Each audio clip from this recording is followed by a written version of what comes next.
haatan ciyaaraha kooxdii hogaaminaysay horyaalka Ingiriiska ee Liverpool ayaa markii ugu horeysay afka ciida loo daray kooxdaasi oo ay ka adkaatay kooxda kale ee xalayto la ciyaaraysay ee Man City. kooxda Liverpool ayaa guuldarro halkaasi ay ka raacday iyadoo looga badiyay 2-1 oo markaasi guusha ay ku raacday kooxda Man City. qodobkaasi waxa inoo qaada dhigaya ishana soo mariyay Cabdi Rabbi Ahmed.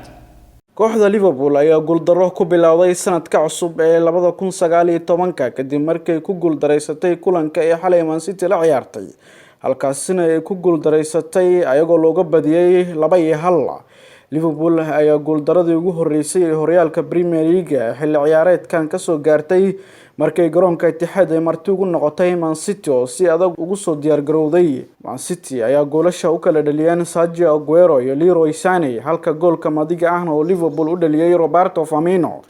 Liverpool haday badin lahayd 10 dhibcood ay hogaanka u hayn lahayd halka kooxaha kale oo la tartamayo in jab ku ahaan lahayd balse guushii Man City ayaa hadda hogaanka Liverpool ee Premier League 4 dhibcood ku soo afjartay kadib markay guushii ugu horeysay dusha u saartay taasi oo tartanka horyaalka Premier League dib u furtay si kastaba ha ahaatee Liverpool ayaa wali hogaaminayso horyaalka Ingiriiska ee kubadda cagta.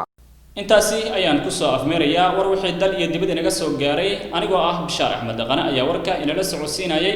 intaan warkan kiisxo kulmayno waxaan iga tagayaa sidaas nabadgelyo. salaamullaahi calaykum wa rahmatullaahi wa barakaatuh.